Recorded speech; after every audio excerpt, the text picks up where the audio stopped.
서울 시리즈 개막을 앞둔 샌디에고가 시카고 화이트삭스의 우한 선발 투수 딜런 시즈를 영입했습니다. 이번 트레이드에 얽힌 이야기들 함께 얘기 나눠보도록 하겠습니다. 네, 오늘 충격적인 소식이 들렸습니다. ESPN의 제프 파산이 보도를 한 내용인데요. 샌디에고가 화이트삭스로부터 딜런 시즈를 영입했다는 소식이 전해졌습니다. 그렇습니다. 이제 후속 보도에 따르면 이번 트레이드는 1대4 트레이드였고요. 유망주 셋과 또 직접간 불펜 투수가 포함되어 있습니다. 이 자세한 내용은 저희가 또 이따가 설명을 해드리도록 하겠습니다. 일단 시즈 선수에 대해서 좀 알아봐야 되겠죠? 네, 올해로 28살인 선수이고요. 2014년 6라운드에 시카고 컵스에서 지명이 됐었는데 2017년에 퀸타나 트레이드 때 이 화이트삭스로 이적을 했습니다. 2019년 데뷔를 해서 현재까지 43승 35패, 평균자책점 3.83을 기록 중이고요. 근데 시즈의 가장 큰 특징이라고 한다면 역시 탈삼진 능력을 빼놓을 수가 없을 것 같습니다. 그렇습니다. 이제 시즈 선수가 풀타임 선발로 자리 잡은 2021년부터 3년 연속 200개의 탈삼진을 넘어섰고요.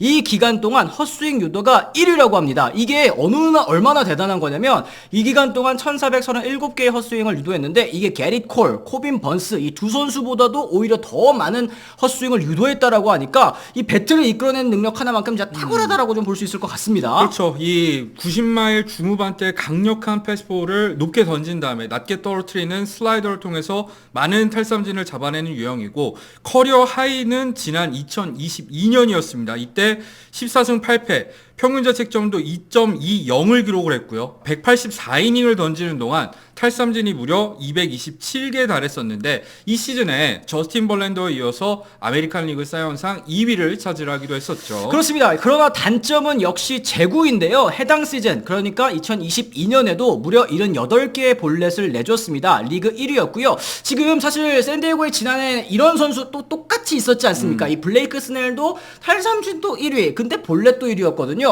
우한 스넬이라고 해도 무방할 정도로 두 선수가 참 비슷비슷한 커리어를 가지고 있다. 그리고 실제로 성적도 비슷한데 요것도 저희가 또 띄어서 보여드리도록 하겠습니다. 지난해 같은 경우에 시즌은 7승 9패 평균자책점도 4.58로 부진했습니다만 이닝 소화 능력은 177이닝을 소화하면서 여전한 모습을 보여줬었고요. 탈삼진 역시도 214개를 잡아냈었던 시즌입니다. 그렇습니다. 이번 겨울 번스와 함께 트레이드 후보로 가장 많이 이름을 올린 에이스급 선발 투수였는데요. 당초 화이트삭스가 시즈의 대가를 엄청 세게 부르고 있다는 얘기 때문에 트레이드에 있어서 진전이 있지는 않았었습니다. 네, 컨트롤 기간이 2년이 남았다는 거. 그러니까 FA까지 아직 2년이 남은 선수이기 때문에 대가가 상당히 높을 걸로 예상이 됐었고 이 시장에 선발 투수들이 마르면서 이 화이트삭스 같은 경우에는 굉장히 고자세를 보였던 걸로 알려져 있습니다. 맞습니다. 하지만 최근 콜의 이탈로 선발이 급해진 양키스는 물론이고요. 텍사스까지 관심을 보이면서 다시 논의가 재개가 됐었는데요.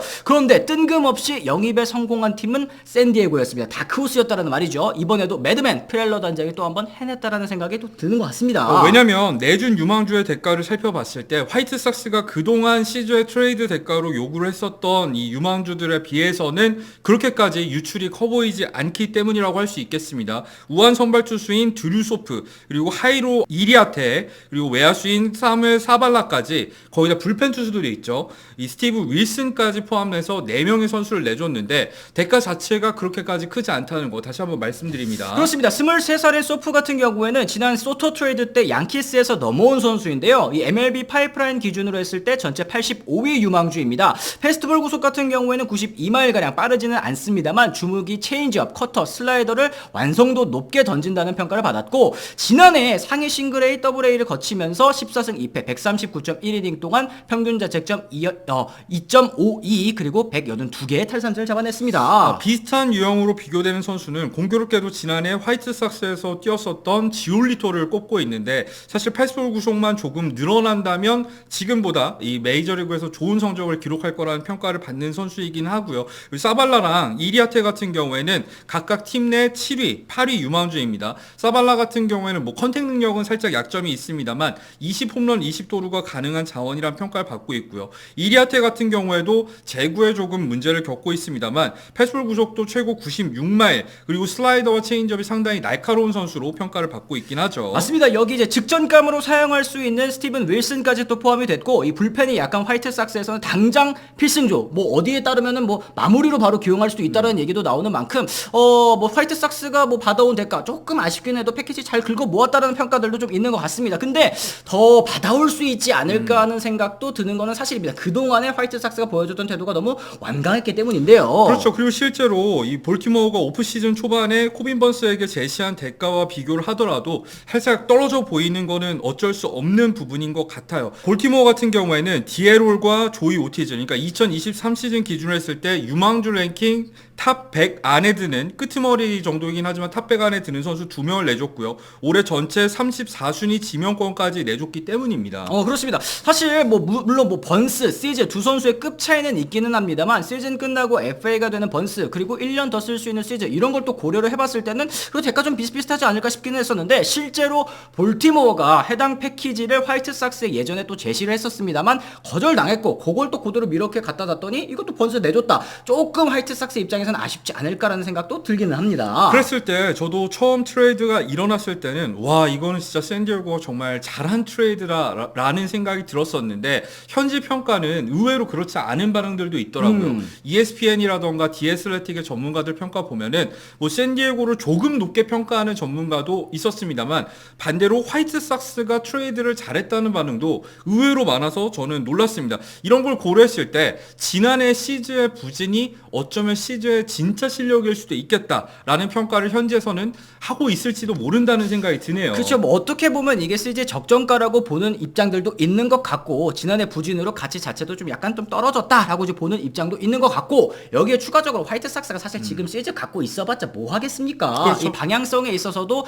지금 판 거 뭐 잘했다고 평가하는 것도 있는 것 같다 생각 듭니다. 자, 어쨌든 샌디에고 같은 경우에는 정말 깜짝 영입을 했는데 이 반대로 이 시즈를 노리던 양키스 같은 경우에는 지금 게리 콜이 어쨌든 토미존 수술을 피하긴 했습니다만 1개월에서 2개월 정도 이탈이 확정된 상황이거든요. 그런 상황에서 빈자리를 채우기 위해서 시즈 영입을 노렸었던 건데 결국에는 실패를 하고 말았네요. 맞습니다. 텍사스나 샌프란시스코도 관심을 보이기는 했습니다만 이 유망주 대가를 또 맞춰주지 못했고요. 샌프란시스코 같은 경우에는 거절당할 게 또 무서워가지고 제시도 안 했다라고 하니까 이것도 좀 답답한 그런 모습입니다. 어쨌든 샌디에고 다시 입장을 좀 살펴보도록 하겠습니다. 스넬, 루고, 와카, 마르티네스, FA로 나간 선발 자원들 정말 많았기 때문에 이 공백 메우는 데에 오프시즌 동안 정말 혈안이 되어 있었거든요. 하지만 소토를 트레이드를 하면서 소토의 연봉이었던 3천만 달러를 낮추는 데 성공을 했고요. 대가로 마이클 킹 그리고 자니 브리토의 랜디 바스케스 등 이 직전감 선발 투수를 데려오면서 빈자리를 메우는 모습이 있었습니다. 하지만 또 그 공백을 모두 메우기에는 좀 한계가 있었죠. 다르비슈, 머스그로브, 킹까지 이 3선발은 그래도 좀 믿을만 하더라도 그 다음에 선발 투수들의 좀 물음표가 있었기 때문에 류현진 선수에게 뭐 단연 계약을 제시했다는 얘기도 있지 않았습니까? 하지만 이제 시즈를 영입하면서 일단 투수진 이탈을 최소화한 모습입니다. 일단 시즈 앞서 말씀드렸듯이 우한 버전 스넬이다. 그렇죠. 굉장히 비슷한 유형의 선수를 데려오면서 스넬의 공백을 최소한 메우는 모습을 보여줬다고 할 수 있겠고 시즈의 연봉도 한번 얘기를 해볼 수 있을 것 같아요. 올해 연봉 조정을 피해서 800만 달러의 계약을 했기 때문에 어쨌든 저렴한 가격에 프론트라이너 선발을 영입을 했다는 거 이 부분도 역시 샌디에고 입장에서는 메리트가 됐을 겁니다. 맞습니다. 그러면서 사치스 1차 기준선에 2억 3,700만 달러까지 아직도 큰 여유가 남아있는 상황입니다. 샌디에고 입장에서 정말 최선을 다했고 결과적으로는 이 소토를 팔아가지고 킹도 사오고 스즈도 사오고 여기에 브리또, 바스케스까지 남겼으니까 샌디에고 입장에서는 정말 이 투수진의 이탈을 최소화했다라는 거 정말 높게 평가할 수 있는 그런 오프시즌이었던 것 같습니다. 샌디에고가 다른 부분은 몰라도 이 프렐러 단장의 정말 트레이드 능력, 그러니까 리셀이라고 하죠. 그렇죠. 어떤 선수를 영입한 다음에 다시 팔았을 때 그에 합당한 대가를 다시 받아내는 능력만큼은 정말 인정해야 될 것 같고요. 또 생각해야 될 부분이 시즈가 2년 계약이 남지 않았습니까? 그렇죠. 그랬을 때 만약에 올해 샌디에고가 달리다가 안 되겠다 싶을 때 여름 이적 시장이라던가 겨울 이적 시장에서 시즈를 판다면 이거보다 높거나 이거와 비슷한 대가를 또 받아낼 수도 있는 거 아니겠습니까? 그렇죠. 그런 점까지 생각을 했을 때는 이 프렐러 단장의 이 팜을 가꾸는 능력, 그리고 그 유망주들을 활용해서 트레이드를 하는 능력은 정말 대단하다는 생각이 다시 한번 듭니다. 야, 그야말로 진짜 거상입니다, 거상. 어쨌든 이 김하성 선수의 마지막 샌디에고에서의 뛰는 시즌이 될 수도 있는 거 아니겠습니까? 이 끝까지 샌디에고 포기하지 않는 모습 정말 대단하다는 생각도 또 들고, 어쨌든 샌디에고 이렇게 최선을 다한 만큼 좋은 결과가 있길 한번 기원해 보도록 하겠습니다. 자, 이렇게 해서 저희가 오늘 시드 트레이드와 관련된 여러 가지 이야기를 함께 나눠봤습니다. 여러분들께서는 또 어떻게 생각하시는지 댓글을 통해서 남겨주시면 좋을 것 같고요. 오늘 저희 영상 유익하다고 느끼셨다면 좋아요와 댓글, 알림 설정, 구독까지 꼭꼭 부탁드리도록 하겠고요. 저희는 또 다른 소식과 함께 다시 돌아오도록 하겠습니다. 지금까지 시청해주신 분들 모두 감사합니다. 고맙습니다. I'm ready to go. I'm ready to go.